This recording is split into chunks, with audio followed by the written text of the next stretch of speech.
Hello, my name is Heilig, and I'm a retired horticulture educator from Michigan State University. I worked there for the university for about 34 years altogether, and I'm retired now. And today what I'm doing is I'm planting a tomato plant. Now, most of you would think, okay, what's the big deal?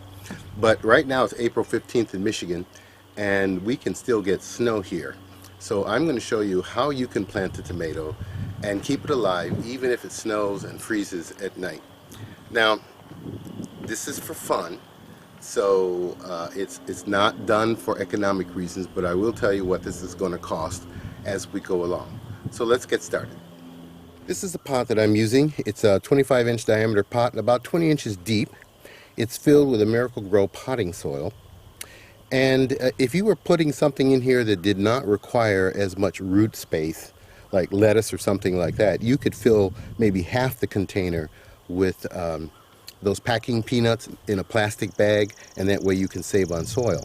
Also, I use a commercial potting mix as opposed to just digging up field soil, because putting field soil in a pot will not only make it extremely heavy, but it also will destroy the structure in a pot. So if I was going to use field soil, I would use no more than about 20% mixed in with a commercial potting mix, and that way you'll still have pretty good structure. Plus you're bringing in a lot of weed seeds when you do that. Now you might ask the question, so what am I going to do when it gets cold at night? Well, there are soil heating cables in here, and they maintain a temperature of at least 70 degrees, maybe a little bit more, depending on the day. And of course the black pot during the day will also heat up the soil more quickly than the surrounding field soil. But the pot next to it, when I measured the soil temperature without heating cables, it was about 55 degrees. So the soil heating cable does make a difference. Now, you may wonder, what does it cost me to run that soil heating cable? Well, we'll get to that a little bit later. But right now, we want to get to getting our plants in the ground. Okay, planting doesn't take but a second. And now, I started this back in late February, and it's kind of leggy because the light levels weren't that good in the house, and so that's what I have to deal with. But anyway, you'll notice that up here at the top, they're already starting to, this plant's already starting to bloom, so I'm going to take that off because I do not want it blooming yet. I want it to produce vegetative growth. And so I'm going to just dig a hole here, and you can dig a deep hole for the tomato, especially when they're leggy like this, because they will produce roots along the stem here. These are called adventitious roots that will start there, and you can plant this plant very deep. So what I do is just simply tap the bottom. I don't want to damage the roots. Hopefully the whole thing will come out, and you'll know you'll have a healthy plant if you have nice white roots here. And so I'm going to put this in as deep as I can put it. And even if I have to take off some bottom leaves, that's not going to bother it at all. And then I'm going to bury this plant. Or I should say plant it, not bury it, because burying it would be putting it below. Now, it's been pretty rough on this plant. It's quite fragile because it has grown inside. But this plant will be just fine. Now, the next thing I'm going to do is fertilize it. And I'm going to use a liquid fertilizer, Rapid Grow or Miracle-Gro, and I like those because they have not only the nitrogen, phosphorus, and potassium, but also the micronutrients.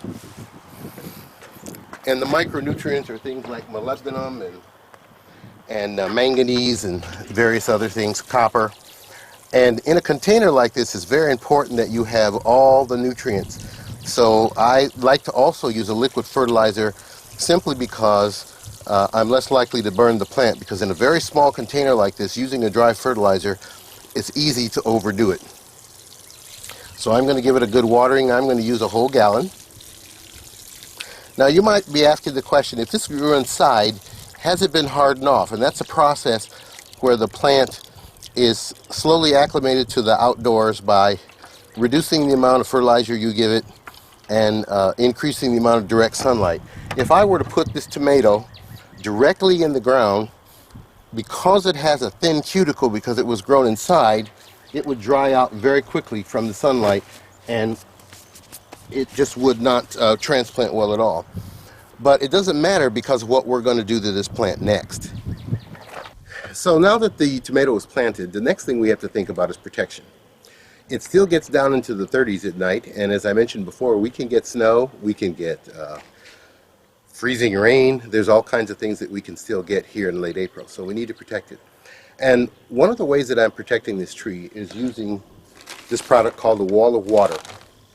I'll demonstrate it in a minute, but basically how these work is there are little pouches here that you pour water in, and during the course of the day the sun will heat up that water, and you put this over like a little mini greenhouse over your tomato, and at night it releases the heat. Now we're going to get a release of heat not only from this but also from our soil, which will protect our plant. One year I decided to try one of these walls of water in my garden to see if it really would protect tomato plants. And I planted it late March, so the soil was way too cold for tomato. And when I put the wall of water on it, it snowed 3 inches that night. And it did keep the plant alive. Now it didn't grow at all because the soil temperatures were so cold, but the plant did not die. So this will protect it while it's growing, and it will grow with this wall of water because the soil will be warm. Now they come in various colors. For instance, this one is kind of a red color, and these are older walls of water that I've used multiple years, and they can last multiple years if you don't leave them out in the sun. Use them until you need them, and then take them off the plants and put them away. They also come in a bluish green, maybe an aqua, I guess you would call this, and also the traditional clear wall of water. And I'm going to use the red one, which would help the water to heat up a little bit more because darker colors will absorb more water. Now the next thing we do, we need to fill this, and they can be difficult if you don't have some support structure. And I'm going to use a 5-gallon container, and let's go do that right now. Okay, I put the wall of water over a standard 5-gallon bucket, and that helps to stabilize it while you're trying to fill it with water. And it's also not a bad idea to have some type of a funnel you can stick in the crease there. It is much easier to fill it that way. And then you start filling it with water. Now I don't know how many gallons this is going to take. I only have 2 gallons out here, but we'll see how long it takes. Now what you try to do, or what you should try to do, is do one section and then go to the opposite side so that you can try to keep it somewhat balanced. And based on the amount of water that I'm putting in here, I'm going to need far more than just 2 gallons. But I'll let you know how much that'll be when we're finished here, so you'll be ready to go.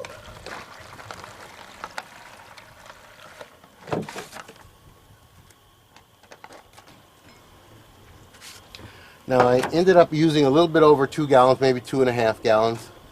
And you're going to lose some of the water, but what you need to do is take your bucket out first, and then grab it at the top. May get a little wet. Pick the whole thing up. Make sure you're not going to crush any parts of the plant. And set it on top of the plant. And then spread it out like this.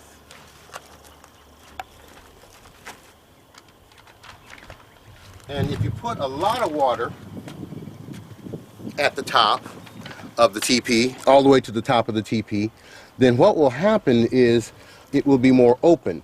If you have a little less water, it will be closed. The last time I did this, it worked so well that the tomato grew outside of the wall of water before it was warm enough for the tomato to make it. So this time I'm doing something a little bit different. And I'm putting a cage around it, and this cage will have a plastic covering which will act as a miniature greenhouse for the tomato. And if it is too cold for it when it outgrows this container, then I'll have another very large container that'll keep it going until the weather's warm. Now you need to be able to figure out how large a piece of fence you need in order to do this. And what I did is I measured the diameter, which was about 25.5 inches. And I needed the circumference so I would know how long a piece that I would cut. So I jumped on the internet and found out that the circumference of a circle is 2 pi r squared. So I just simply did the quick math, and actually on the internet all you have to do is punch in your diameter and they'll tell you what the circumference is. And then I measured this and cut it out. So all I'm going to do is simply put this around the plant like this, And I don't need to do anything right now because um, there's no need. But normally what I'm going to do is I'm going to pull these edges and complete the loop, and I'm just going to do a couple of them to keep this in place.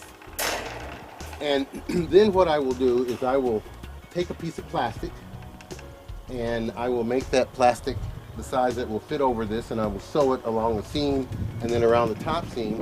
And when I need to put this on, I'll just put it on like a bag all the way down to the bottom of the container.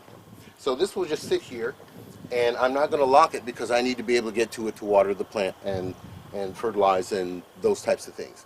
So this is my tomato. I call it my electric tomato, and I'll give you some updates as to how it's doing. Now, of course, the point is nothing more than to try to push the limits of what we can get here in Michigan. Down in a place like Texas, they probably already have huge tomato plants and tomatoes on them. But here in Michigan, we have to really fight to get much of anything. So it's fun. If you want to try it, go ahead, and I'll talk to you later. Oh, one other thing. I'm going to calculate for you how much it costs to keep the soil warm in just one moment.